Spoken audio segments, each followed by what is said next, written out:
परिचय। पुत्र, तुम क्या कर रहे हो?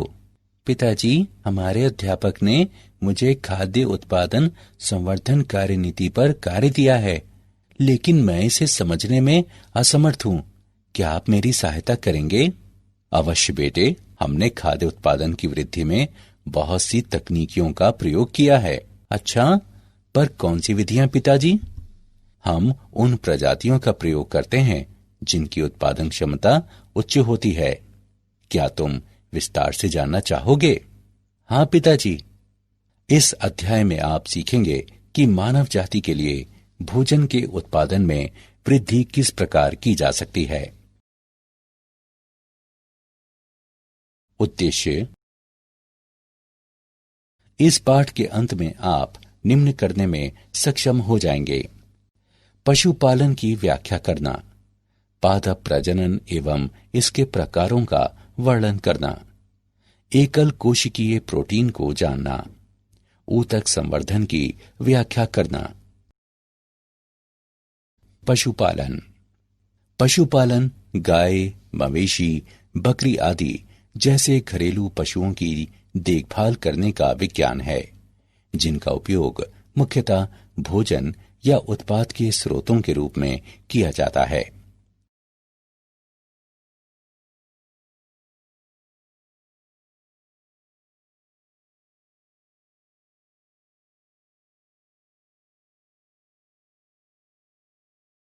फार्म एवं फार्म पशुओं का प्रबंधन। डेयरी फार्म प्रबंधन। डेयरी उद्योग एक पशु प्रबंधन है जिसमें मनुष्य के उपभोग के लिए दूध और उससे बनने वाले पदार्थों का उत्पादन किया जाता है।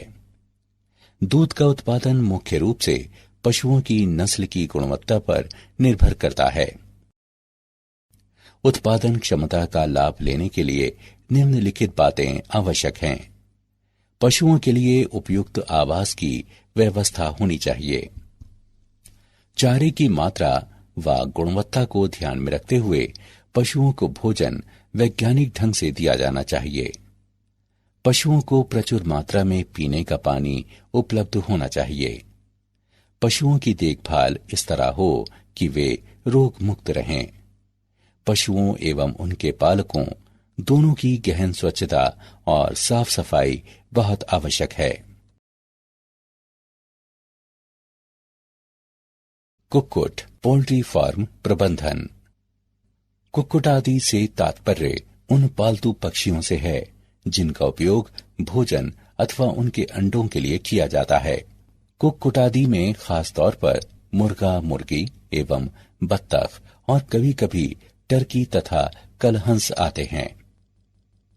कुक्कुट पालन प्रबंधन के मुख्य घटक इस प्रकार हैं: रोग मुक्त एवं उपयुक्त नस्लों का चयन, पक्षियों के लिए समुचित दाने एवं पानी की व्यवस्था, फार्म के लिए उचित एवं सुरक्षित वातावरण, पक्षियों की साफ सफाई और स्वास्थ्य देखभाल। पशु प्रजनन। पशु प्रजनन कृषि की वह शाखा है जिसका संबंध मवेशी, सुअर, भेड़ और घोड़े जैसे घरेलू पशुओं की देखभाल से होता है। प्रजनन दो प्रकार के होते हैं: अंतः प्रजनन। इसका अर्थ समान नस्ल के भीतर सघनता से संबंधित पशुओं का संयोग कराना है। दूध देने की उच्च क्षमता वाली मादा और उच्च कोटि के बछड़ों और सांडों की प्राप्ति हेतु समान नस्लों की उत्तम कोटि की गायों और सांडों के जोड़ों का संयोग कराया जाता है। अतः प्रजनन और चयन की इस विधि से उत्पन्न घरेलू पशुओं की बहुमूल्य नस्लें इस प्रकार हैं: स्पेन में विकसित मैरिनो भेड़, जो उच्च कोटि की ऊन के लिए जानी जाती है। घोड़ों की आधुनिक प्रजातियां 3 अरबी घोड़ों की वंशज हैं। अतः प्रजनन से समयुग्मजता उत्पन्न होती है। इसके कारण हानिकारक अप्रबल जीनों की उत्पत्ति की संभावना बढ़ जाती है। अप्रबल जीन केवल समयुग्मज अवस्था में प्रकट हो सकते हैं, इसलिए समयुग्मजता से हानिकारक अप्रबल एलीलों यानी युग्म विकल्पी जीन का एक रूप, उसकी उत्पत्ति में वृद्धि होती है, जिससे हानिकारक फेनोटाइप उत्पन्न होते हैं। इसे अंतः प्रजनन अवसादन कहा जाता है।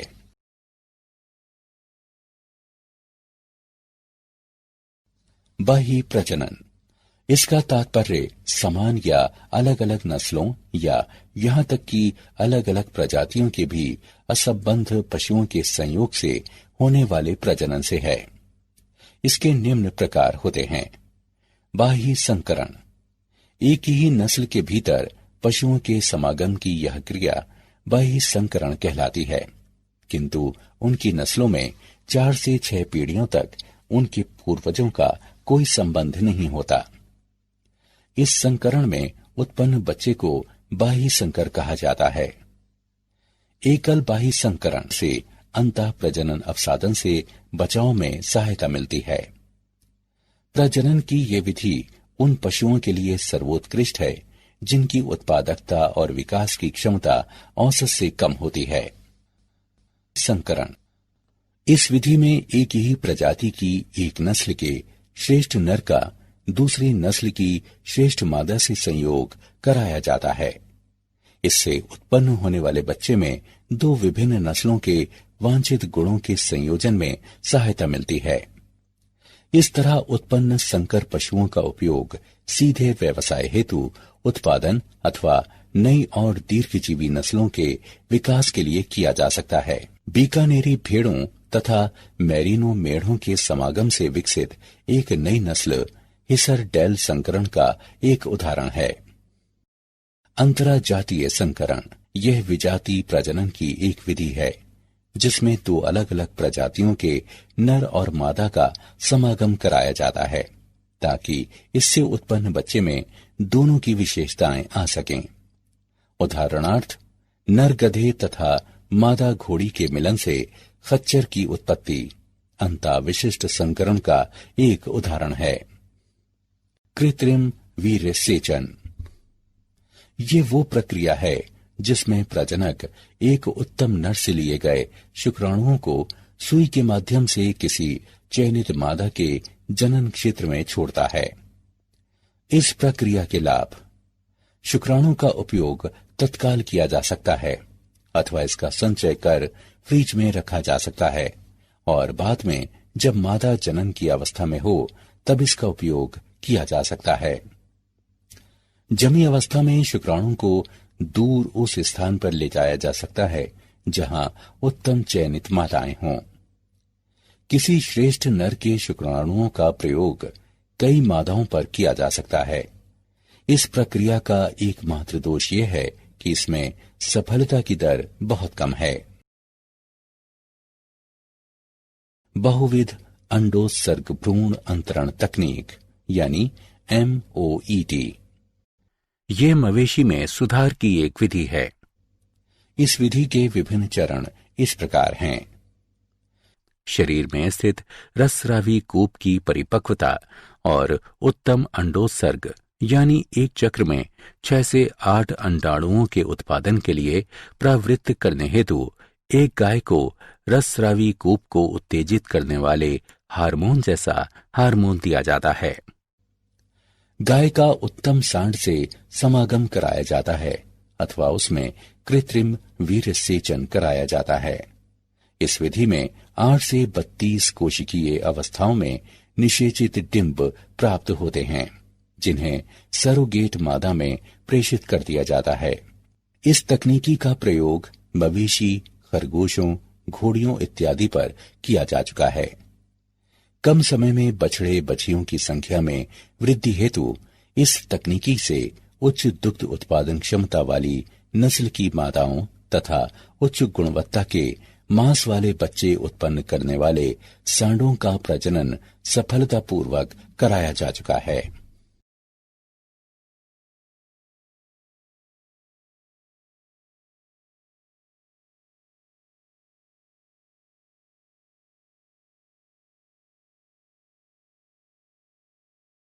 मधुमक्खी पालन, मधुमक्खियों की देखरेख मुख्यतः शहद और मोम के उत्पादन के लिए की जाती है।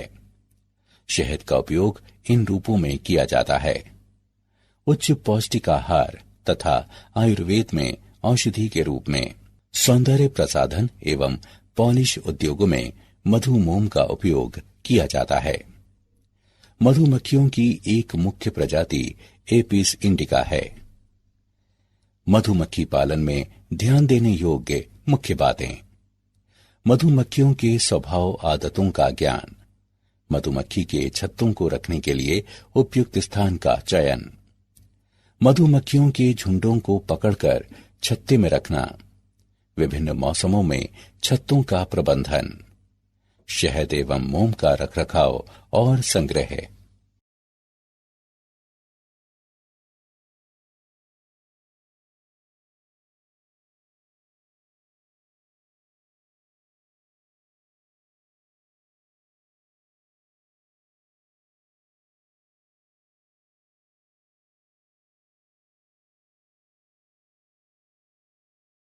मात्स्यिकी। मात्स्यिकी एक उद्योग है जिसका संबंध मछलियों, मोलस्कों और क्रस्टेशियनों आदि या उनके उत्पादों को पकड़ने, उन्हें पालने, उनके प्रसंस्करण तथा बिक्री से है। यह एक महत्वपूर्ण उद्योग है क्योंकि अधिकतर लोग अपने भोजन के लिए मछलियों पर निर्भर रहते हैं। तटीय क्षेत्रों में मछली पालन असंख्य मछुआरों को आय और रोजगार प्रदान करता है। मछली के कई उत्पादों जैसे उसके यकृत का तेल, उसका औषधीय महत्व है। कतला, रोहू, कॉमन क्रॉप इत्यादि मीठे जल में पाई जाने वाली कुछ मछलियां हैं। हिल्सा, सार्डीन इत्यादि समुद्र में पाई जाने वाली कुछ सामान्य मछलियां हैं।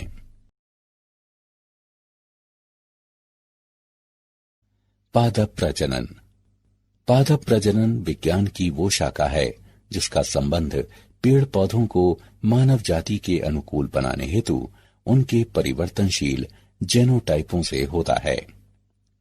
पादप प्रजनन के उद्देश्य उच्च फसल, गुणवत्तापूर्ण विशेषताओं में सुधार, रोगों से बचाव, कीट अथवा नाशक जीव से बचाव, उपज क्षेत्र का विस्तार। फसल की एक नई आनुवंशिक नस्ल के प्रजनन के मुख्य चरण इस प्रकार हैं। परिवर्तनशीलता का संग्रह है। जनन द्रव्य किसी आबादी या प्रजाति में विद्यमान सभी जीनों और अलीलों का पुंज होता है। इस तरह किसी फसल का जनन द्रव्य या जीन कोश विभिन्न जीनों का एक समूह होता है, जिसका तात्पर्य अंतः या आंतर लक्षित परिवर्तन से होता है, जो अनुकूलित पौधों के सुधार के लिए किया गया हो या किया जाने वाला हो। जनकों का मूल्यांकन तथा चयन। जनक वे पादप होते हैं जिनका चयन नया पादप उत्पन्न करने हेतु संकरण में लगाने के लिए किया जाता है, क्योंकि इन पादपों के विशिष्ट गुणों को प्रजनक किसी पौधे में संयुक्त रूप से समाहित करना चाहता है।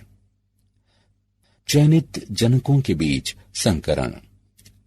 पर संकरण जननिक स्तर पर एक दूसरे से भिन्न दो पौधों के संकरण की प्रक्रिया है, जिससे एक तीसरे पौधे की उत्पत्ति होती है और जिसकी विशेषताएं भिन्न बहुधा वांछित होती हैं।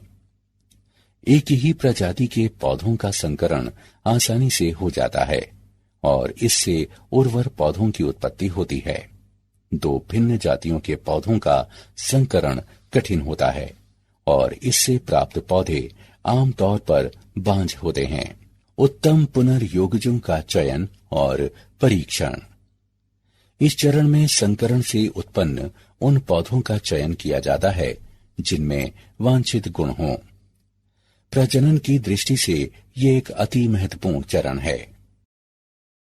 नए कंशड़ों यानी कृषिज उपजाति का परीक्षण, निर्मुक्त होना तथा व्यापारीकरण।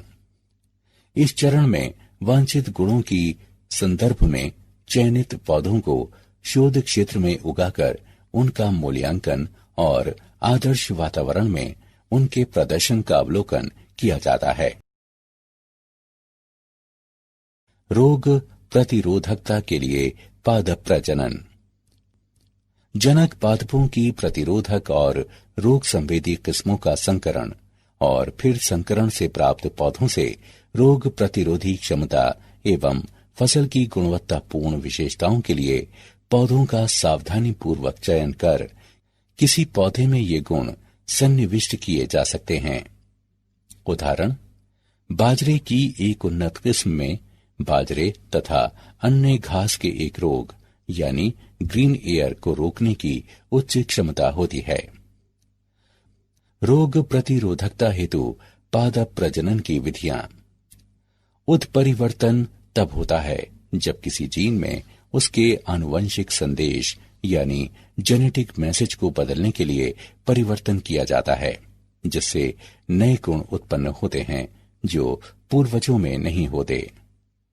एक उत्परिवर्तक यानी म्यूटाजेन तत्व का वाहक है जो एक जीन की भौतिक संरचना में इस तरह से स्थायी परिवर्तन ला सकता है जिससे आनुवंशिक संप्रेषण परिवर्तित हो जाए।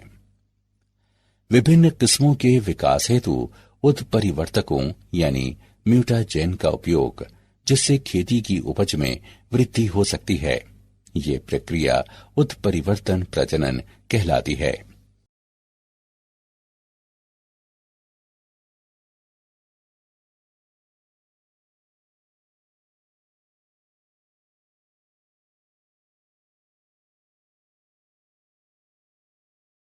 कीटों और नाशी जीवों के प्रति प्रतिरोधी क्षमता के विकास हेतु पादप प्रजनन।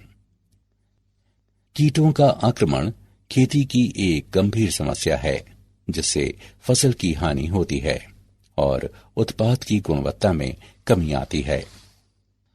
प्रतिजीविता प्रतिरोधक क्षमता से बहुधा कीटों की मृत्यु दर में वृद्धि होती या दीर्घजीविता तथा प्रजनन में कमी आती है।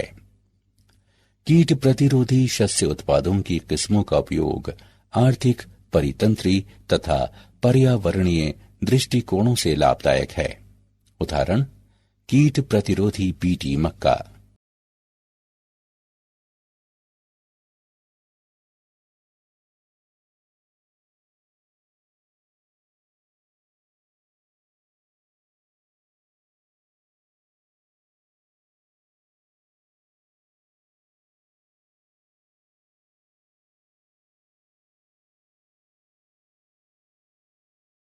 खाद्य सामग्री की उन्नत गुणवत्ता के लिए पादप प्रजनन। अनिवार्य सूक्ष्म पोषक तत्वों से वंचित आहार लेने से बीमारी, जीवन अवधि में कमी हो सकती है। ऐसे में जैव प्रबलीकरण यानी बायोफर्टिफिकेशन विधि फसलों में इन पोषक तत्वों के उच्चतर स्तरों के विकास की विभिन्न विधियों में से एक है। जैव प्रबलीकरण बायोफर्टिफिकेशन फसलों के प्रजनन की एक विधि है जिससे पोषक अवयवों में वृद्धि होती है। जैव प्रबलीकरण बायोफर्टिफिकेशन का उद्देश्य सूक्ष्म पोषक तत्वों के कुपोषण से होने वाली रुग्णता तथा मृत्यु दर में कमी लाना, विकासशील देशों की गरीब जनता के लिए खाद्य सुरक्षा, उत्पादकता तथा जीवन की गुणवत्ता में सुधार।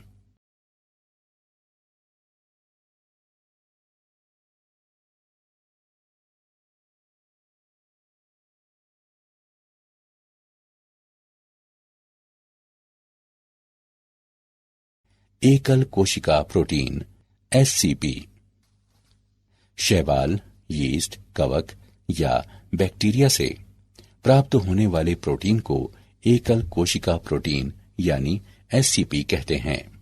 एससीपी में पूरक प्रोटीन के एक विशाल स्रोत में विकसित होने की क्षमता होती है जिसका उपयोग पशुधन के चारे में किया जा सकता है। यीस्ट एससीपी का एक स्रोत है। यीस्ट के लाभ: आकार बैक्टीरिया से बड़ा होने के कारण फसल के लिए आसान, मैलिक एसिड का उच्च स्तर, लाइजीन का उच्च स्तर, पीएच के अम्लीय मान पर भी फसल संभव।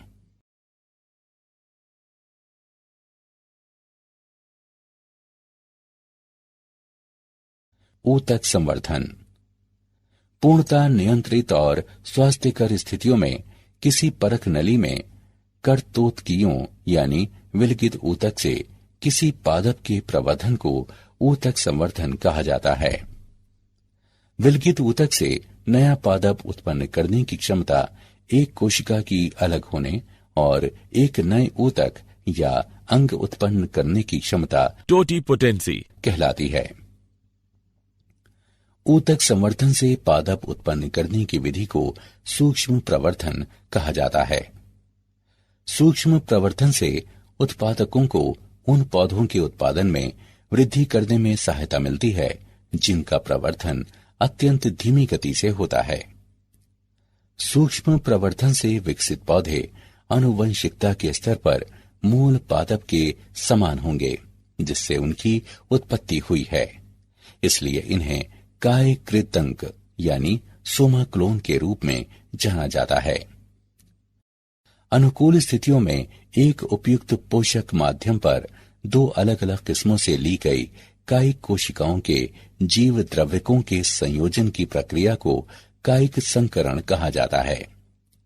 टमाटर और आलू के जीव द्रव्यकों के संयोजन से उत्पन्न पोमेटो कायिक संकरण का एक उदाहरण है, किंतु इस पौधे में व्यावसायिक पैमाने पर उत्पादन के लिए सभी वांछित गुण नहीं होते। क्या आप जानते हैं, विशाल बीज कंपनी सिंजेंटा ने इस वर्ष कोलोराडो से ओहियो और केंटुकी से मिनेसोटा तक की समस्त कॉर्न बेल्ट में 800 भूखंडों पर अपनी एग्रीश्योर आर्टिजियन पद्धति शुरू की है, जहां किसान अन्न उगाते हैं। सिंजेंटा जीन ब्लू प्रिंटिंग कार्यक्रम में गंभीर सूखे की स्थिति में कई संकर प्रजातियां विकसित की गई हैं।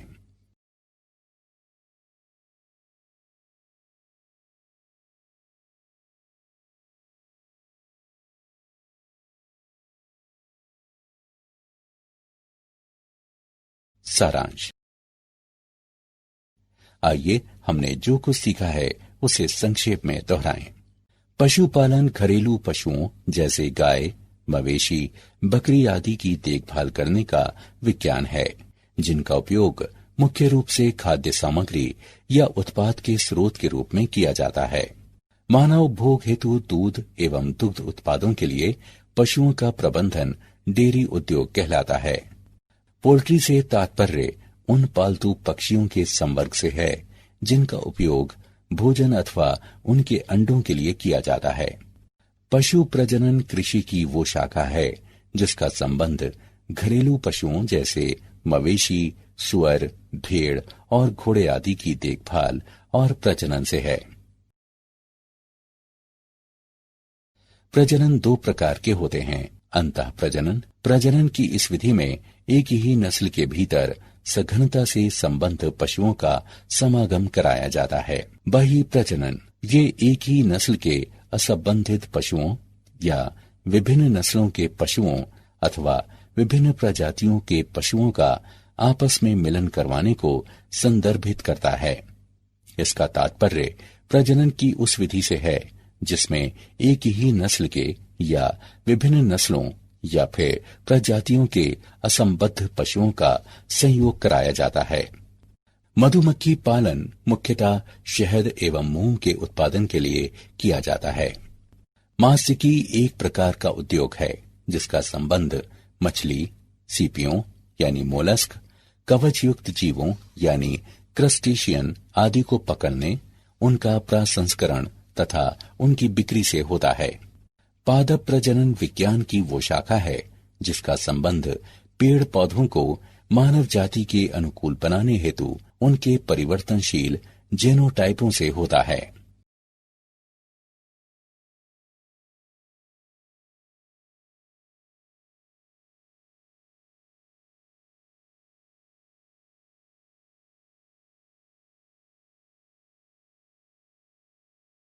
उत्परिवर्तन तब होता है जब किसी जीन में उसके आनुवंशिक संदेश यानी जेनेटिक मैसेज को बदलने के लिए परिवर्तन किया जाता है, जिससे नए गुण उत्पन्न होते हैं जो पूर्वजों में नहीं होते। जैव प्रबलीकरण यानी बायो फर्टिफिकेशन फसलों के प्रजनन की एक विधि है जिससे पोषक अवयवों में वृद्धि होती है। शैवाल, यीस्ट, कवक या बैक्टीरिया से प्राप्त होने वाले प्रोटीन को एकल कोशिका प्रोटीन यानी एससीपी कहते हैं।